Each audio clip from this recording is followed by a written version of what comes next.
اگر دیکھا جائے تو نوشین تو عائشہ کے ہر کام میں ٹانگ اڑاتی ہے اور ہر معاملے میں الجھنے کی کوشش کرتی ہے۔ نوشین جو کہ عائشہ کو شروع دن سے ہی پسند نہیں کرتی تھی کیونکہ یہ شادی نوشین کے خلاف ہوئی، تو دوسری طرف ازمیر نے بھی ایک گناہ کے کفارے کے بوجھ تلے دب کر یہ شادی کی، لیکن عائشہ تو ان باتوں کو نہیں سمجھ رہی اور نوشین بیگم سے بار بار بحث کرتی ہے اور اس سے الجھ پڑتی ہے اور ان کو چیزیں سمجھانے کی کوشش کرتی ہے اور نوشین بیگم کو رحم دلی کے سبق سکھاتی ہے اور زور دیتی ہے کہ اسلامی طریقوں اور اصولوں کے مطابق جیا جائے اور ہر کام میں اللہ تعالیٰ کی خوشنودی شامل ہونی چاہیے۔ اب نوشین اور ازمیر جو کہ عائشہ کو اتنا پسند تو نہیں کرتے، بھلا وہ کیسے عائشہ کی کئی باتوں اور طریقوں پر چل سکتے ہیں۔ نوشین جو کہ عائشہ کو دیکھ دیکھ کے پہلے ہی غصے میں رہتی ہے، اس لیے تو وہ اب عائشہ سے چڑھنے لگی ہے، تبھی تو بار بار ازمیر سے اس کی شکایتیں کرتی ہے۔ اب عائشہ جو کہ اتنا اسلام جانتی ہے اور اسلامی طریقوں اور اصولوں کے مطابق چلتی ہے، اسے تو اب یہ بھی معلوم ہونا چاہیے کہ ازمیر جو کہ اس کا شوہر ہے، اسے ازمیر کا کیسے خیال رکھنا ہے اور اپنے شوہر کی مرضی کے مطابق زندگی کیسے گزارنی ہے۔ دوسری طرف ماہم جو کہ نامحرم ہوتے ہوئے اس گھر میں رہ رہی ہے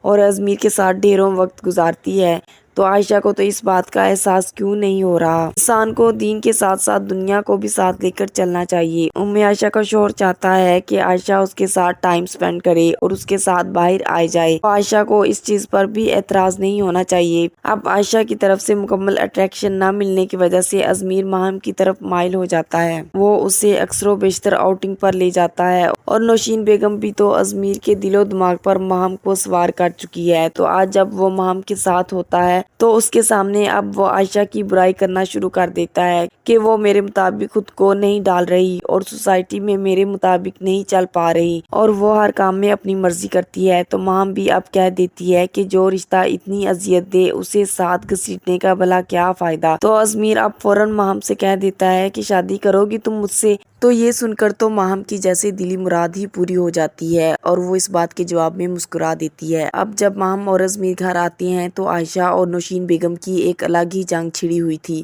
نوشین جو کہ بہت غصیلی ہے اور اسے بحث بالکل پسند نہیں، تو عائشہ بار بار اسلام کی باتیں اس پر مسلط کرتے ہوئے اس سے بحث کرتی ہے۔ تو آج نوشین بیگم اپنے بیٹے سے کہنے لگی کہ اپنی بیوی کو سمجھاؤ، مجھے زیادہ پڑھانے لکھانے کی ضرورت نہیں، اسٹوڈنٹ نہیں ہوں میں۔ تو یہاں عائشہ اب پھر کچھ کہنے لگتی ہے تو ازمیر جھٹ سے اسے چپ کروا دیتا ہے اور کہتا ہے کہ چپ ہو جاؤ، مجھے کچھ نہیں سننا، آگے سے بحث مت کیا کرو۔ عائشہ اس کے باوجود کچھ کہنے لگتی ہے تو ازمیر کہتا ہے کہ بس بہت ہو گیا، کمرے میں جاؤ تم، میں نے جب کہہ دیا نا کہ بحث مت کرو تو مت کرو۔ اب عائشہ تو بہت ہی ڈس ہارٹ ہو چکی ہوتی ہے اور روتے ہوئے کمرے میں چلی جاتی ہے اور کمرے میں بھی رو رہی ہوتی ہے۔ ازمیر تو اب اس کے پیچھے کمرے میں آ جاتا ہے۔ ازمیر بہت ہی غصے میں ہوتا ہے تو عائشہ اسے کہنے لگی کہ آنٹی ہمیشہ مجھے ہی ڈانٹتی ہیں، لیکن میں نے کبھی آپ سے شکایت تک نہیں کی، آج تو انتہائی کر دی انہوں نے، میں کب تک برداشت کروں یہ سب اور کب تک سہوں؟ تو ازمیر بھی کہہ دیتا ہے کہ کچھ چیزوں کو ہمیشہ برداشت کرنا پڑتا ہے عائشہ، تمہیں اب صبر سے چلنا ہوگا، میں بھی تو انچاہا رشتہ برداشت کر رہا ہوں نا، میری طرف بھی تو دیکھو، میں تم جیسی ڈیزرو نہیں کرتا تھا۔ اب تو عائشہ کی آنکھیں یہ سن کر کھلی کی کھلی رہ جاتی ہیں کہ ازمیر نے اس سے یہ کیا کہہ دیا، لیکن دوسری طرف ماہم جو کہ بہت خوش ہوتی ہے، آخرکار وہ اپنی خوشی کا اظہار نوشین بیگم سے کر دیتی ہے اور اسے بتاتی ہے کہ آج مجھے ازمیر نے پرپوز کیا ہے۔ تو یہ سن کر تو نوشین بیگم کھلکھلا اٹھتی ہے اور عائشہ سے پوچھتی ہے کہ پھر کیا ہوا، تم نے ازمیر سے کیا کہا؟ دیکھو اگر تم اس رشتے کے لیے راضی ہو تو میں تم دونوں کی شادی کروا دوں گی۔ تو اب یہاں مام کہتی ہے کہ آنٹی ہاں تو میں کر دوں، لیکن شادی میں تب تک نہیں کروں گی جب تک عائشہ ازمیر کی زندگی میں ہے، میں ازمیر کی زندگی میں آؤں، لیکن اس سے پہلے عائشہ کو ازمیر کی زندگی سے نکلنا ہوگا۔ تو نوشین بیگم حامی بھرتی ہے کہ ہاں ٹھیک ہے، تم جیسا کہو گی ویسا ہی ہوگا، مجھے تو عائشہ شروع دن سے ہی پسند نہیں، تم ایسا کرو، تم پہلے منگنی کر لو، اس کے بعد آہستہ آہستہ میں سب کچھ ٹھیک کر دوں گی، تم دیکھنا شادی ہونے تک اس کی طلاق ہو ہی جائے گی۔ اب تو مام کو جیسے تیسے نوشین منا ہی لیتی ہے اور عائشہ کے کانوں تک بھی یہ خبر پہنچ جاتی ہے کہ ازمیر اب دوسری شادی کرنے جا رہا ہے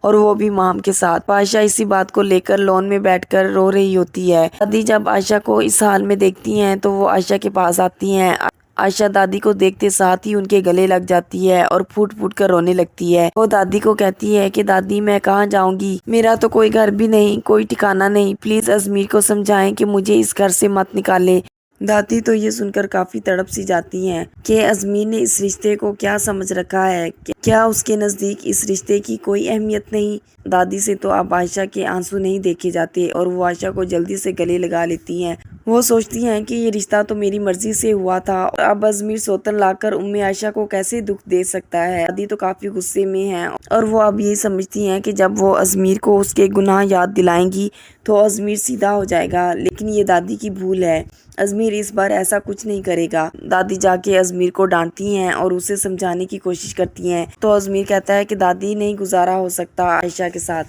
بہت عرصہ ہو گیا، وہ مجھے نہیں سمجھ پا رہی، میں اسے نہیں سمجھ پا رہا، میں یہ رشتہ کیسے نبھاؤں گا، زندگی کیسے گزاروں گا، مجھے اپنی زندگی گزارنے کے لیے میرے جیسی ہمسفر کی ضرورت ہے۔ تو دادی بھی کچھ نہ کر پائی، لیکن ازمیر کی زندگی میں ایک دوسرا ہمسفر لا کر قدرت ضرور عائشہ کا بھلا کر رہی ہے، کیونکہ جیسے ہی مام جیسی لڑکی ازمیر کی زندگی میں آئے گی، جو کہ کافی زیادہ ڈومینیٹنگ پرسنالٹی ہے، وہ ہمیشہ اپنی ہی چلانا جانتی ہے، کسی کی بھی نہیں سنتی، اس لیے تبھی جا کر نوشین اور ازمیر کو احساس ہوگا کہ عائشہ کتنی اچھی تھی، تب جا کر ہی سب کی آنکھیں کھلیں گی۔